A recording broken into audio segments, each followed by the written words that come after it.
Welcome back to r/JustKnowHOA, where people share stories about their crazy homeowner associations that make us feel better about not living in an HOA. And in case you are new around here, please don't forget to subscribe to the channel to join our awesome community. Without any further ado, let's dive right into the stories. And the title story starts like this. As a first-time homeowner, I am starting to realize that I made the right choice by purchasing a house that was not in an HOA neighborhood. These people are the most harassing, soul-sucking individuals I have ever had the displeasure of dealing with. You are probably wondering, if I didn't buy a home in an HOA, then why am I talking about how horrible they are? Just sit back and relax as I explain my messed up HOA story. As most of you know, HOAs are a money-stealing, cancerous growth with a god complex on the back of good citizens just trying to live their lives in peace. I am one of those people who are minding their business, yet still being harassed by a villainous HOA I am not even technically a part of. I have a privacy fence that spans across the east side of my yard, which happens to clearly separate my property from the HOA neighborhood next to me, which is about 50 feet away from the end of my yard.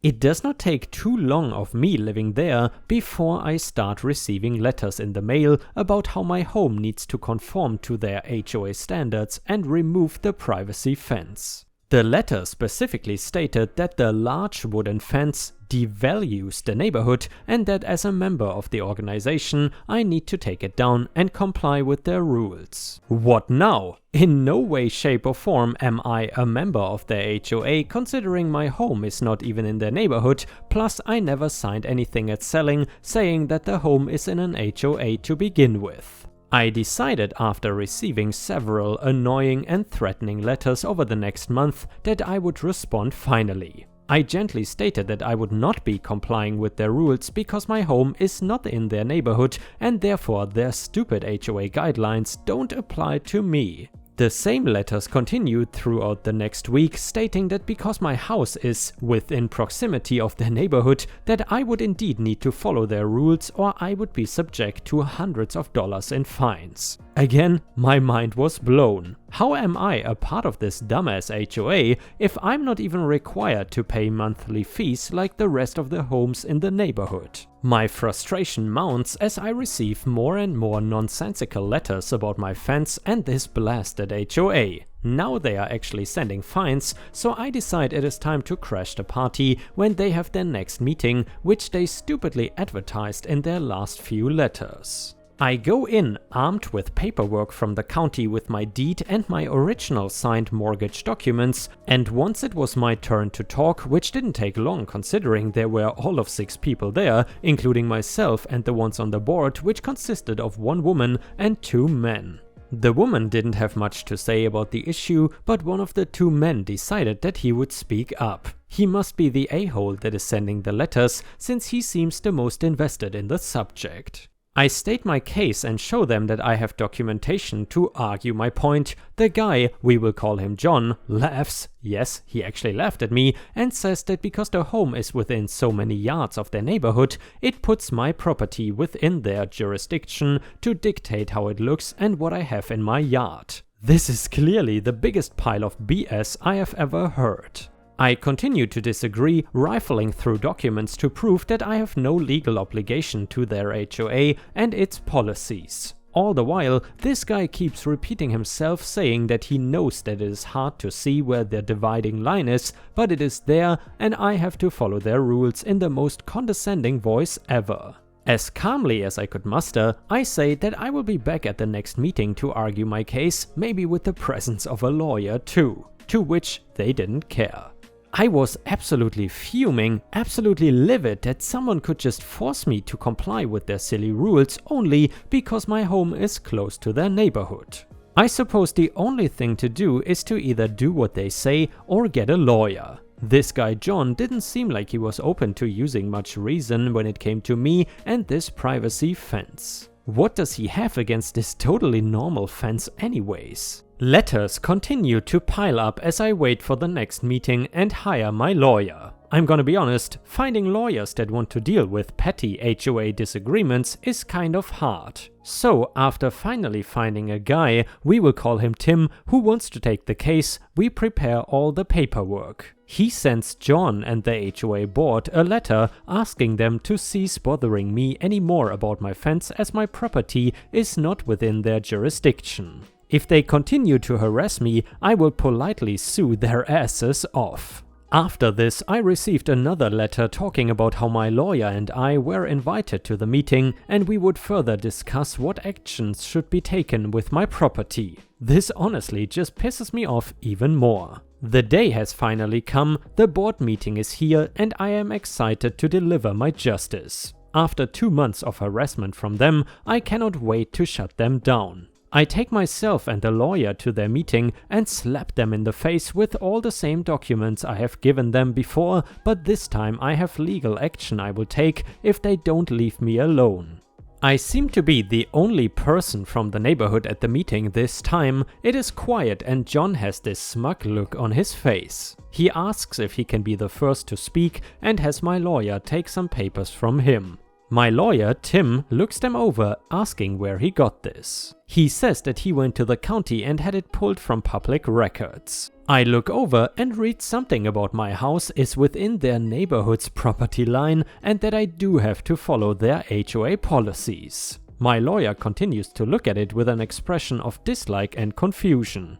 He clearly dug into this information himself and found conflicting documents, yet his paperwork looked legitimate and had appropriate letterheads and signatures. How the hell did he do this? This meeting clearly didn't go as planned and I end up leaving with a very bad taste in my mouth. I'm not happy, Tim is not happy, he says that he is going to do some more searching and this did not turn out the way that he expected. A few days later, my lawyer contacts me saying that he found out what happened in the meeting. He says that he went back to the county office and looked into the issue with the paperwork and could not find it anywhere. The receptionist in that department said that she has seen and heard of people in HOAs forging or photoshopping documents in order to get the results they wanted. Tim jumped on the opportunity to catch them in their lies and games and brought the documents that their false paper was derived from. We also drew up a bill for them to pay, which consisted of the lawyer fees and suing them for harassment. Not to mention that falsifying legal documents is illegal. We could literally press charges. As I march into the meeting with my foolproof information, I see John with his grin on his face thinking that he has me trapped under his stupid HOA guidelines. The air in the room felt like we were in some kind of court hearing, them behind their table like judges, with me at mine and my lawyer next to me. The only ones guilty of anything were the board members. John went to speak first, but before either of us could say anything, my lawyer interrupts him. Tim immediately starts by saying that he found the correct documentation stating that my house is outside of the neighborhood and therefore not in their legal jurisdiction. John goes to laugh and takes out his paper as a rebuttal, but Tim basically slaps him in the face with the same paper, only stating the real and legal info. I visibly see John swallow hard as he reads over the easily recognizable paper. The jig is up, jerkface. He sighs as he hands the paper back to the lawyer, to which my lawyer responds with a smart remark about how falsifying legal documents can end with him in jail and that this is the final warning to leave me and my property alone. John and his board members decided it was best if they just left the situation alone and didn't bother me anymore. All this over a privacy fence. Needless to say, HOAs and their cultist members must get off on the idea of harassing people who have done nothing to them. Suing them for over $5,000 in lawyer fees and harassment charges sure did make me feel better though. And yeah, ripe stars, talk about a satisfying HOA story. However, I gotta say I am really concerned about HOAs falsifying documents to essentially trap people in the HOA guidelines. And I am sure that not everybody is as confident as the OP, and I would assume that many people who are confronted with this kind of a situation would probably give in and in the end just either pay the HOA fees or really join them. Honestly, the whole HOA system just makes me scratch my head, and I am really happy that I don't have to live in such a neighborhood. Anyway, if you enjoy the HOA stories, please feel free to post some star emojis in the comments if you enjoy my content. Thank you so much in advance. And the next one is a little revenge story that has nothing to do with HOAs, but it is titled, "After 4 years she left for no good reason, took everything, and now her life is falling to pieces." I dated a girl for about 4 years, let's call her Brandy. We were best friends before we dated, and then we dated for about 4 years. She was awesome, I loved her very dearly. As far as I knew, we were awesome together and great as friends and as lovers. We rarely ever fought, we got along great, and we got engaged and had plans to get married. As far as I knew, everything was perfect. In fact, I still doubt I will ever find another partner that I am that compatible with. I spoiled her too, maybe that was my biggest fault. I always let her go shopping wherever she wanted. I kept her fed from a golden spoon and wrapped it in the finest linens. Even if she didn't ask, I typically enjoyed spoiling her. That is just how I am. She had recently gotten a part-time job as a funeral director's assistant paying $10 an hour, and I had subsequently gotten her a new cell phone line for her as a work line as a celebratory gesture because she had been wanting a Note 5 and was not due for an upgrade. She said she would pay for the balance on the old phone with her first check. Then one autumn day our only car got repoed. She called the bank said I was 3 months behind on my payments. I knew that wasn't right. That is when she told me it wasn't working out. She said she was tired of being broke and struggling financially. She wanted something better out of life than being broke all the time. The interesting thing to note here is that she hadn't worked in a couple years and had been living off of my paycheck. I'm a network engineer and I live comfortably in a fairly nice house with lots of the latest toys and gadgets and everything, but my newest car is paid for. I would hardly call that struggling, but apparently it was not good enough for her. So she left after the car got repoed. I was upset about it and went to my mother's house for the day while she packed her stuff. While I was at my mom's, I paid the repo fees and the past due balance for the amount the bank told me that was owed. Turns out the balance was for a different account. The bank had repoed the wrong vehicle and given me the wrong account number to pay. So I paid somebody else's account. They fixed it, applied the balance to my not past due account and promptly gave me my car back. I came back that evening with some friends and she had taken everything. She took all of the furniture except a couch and my bed and my kids' beds. She took collectibles, decorations, food, basically everything that was not nailed down.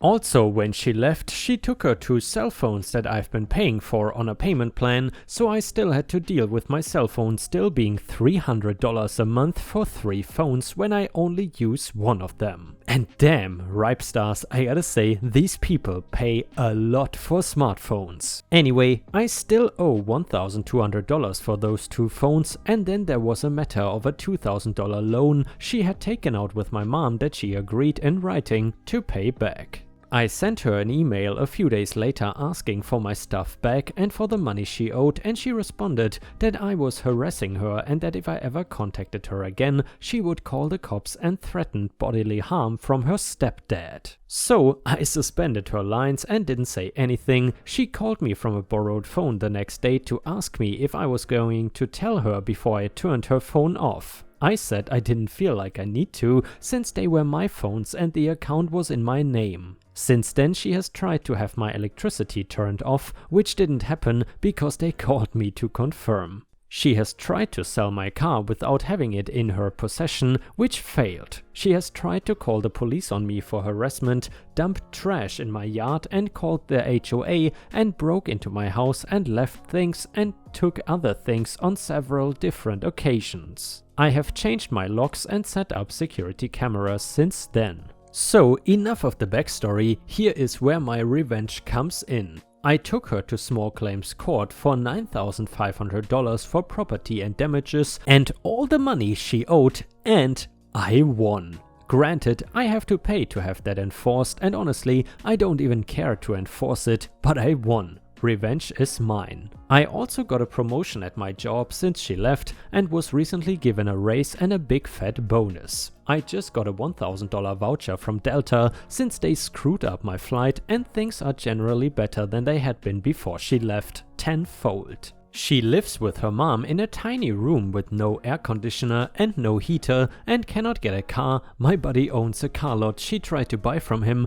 because everybody else had turned her down. He turned her down on principle, and a cell phone she also doesn't have because of her credit, and she relies on friends and family to drive her to her 2-day-a-week job and school. She also owes $40,000 for school loans for her first couple years, and she got 4 more years left to go. But I guess that is better than struggling, right? Edit number 2, I just wanted to add this. After I suspended her phone lines, she got really angry and attempted to get revenge in a number of ways, all of which failed. Number 1, she tried to sell my car to a dealership without having the car with her. How stupid can you be? She tried to have my electricity turned off, she hacked my Facebook, and she broke into my house several times. Left things, took other things, until I changed the locks and put in security cameras. She tried to close out my loan account with the bank and have them repo the car. They told her as long as it was being paid for, they would not repo the vehicle under any circumstances. Number 6, she tried hacking all my email accounts, bank account, Steam account, Xbox account,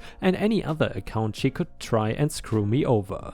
Also, she managed to cancel one of my debit cards, but it wasn't my main one and she didn't take any money. She just wanted me to face the difficulty of not having a debit card. She threatened me multiple times physical bodily harm from her stepdad and brother. She also dumped trash on my lawn and called the HOA. In addition, she frequently sent me pictures of that cat that we adopted. This one hurts a little bit, but I will never let her know that. And she made sure that everybody knows what a horrible person I am and how crappy I was throughout her entire relationship.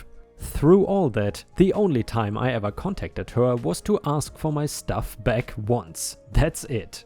I gave her a list of stuff that she took, told her she had a week to give it back or else. If she ever attempted to contact me, I ignored it completely. She flipped the F out and started trying to somehow enact revenge. I never once called the police on her. I never let on that any of it bothered me. I never said, "Hey, why did you do this?" But she kept on continuously trying to screw me over, failing every single time. I never flinched or batted an eye. That to me is the ultimate revenge. And ripe stars, with this we have reached the end of the video. However, if you still cannot get enough of my content, then I would highly suggest to check out my endless binge watch playlist, which will soon show up in the left corner of the screen. In addition, I would really appreciate it if you could not only subscribe to the channel, but also turn on the bell notifications, which you can do by clicking on the little bell icon right next to the subscribe button. This will help my channel tremendously, and this will make sure that you don't miss any of my videos. Furthermore, if you want to see additional ripe content that I don't post on YouTube, then I would suggest to head on over to patreon.com/ripeyoutube for more than 50 exclusive videos that you will not see anywhere else. Thank you so much for your amazing daily support, and I hope to see you again tomorrow.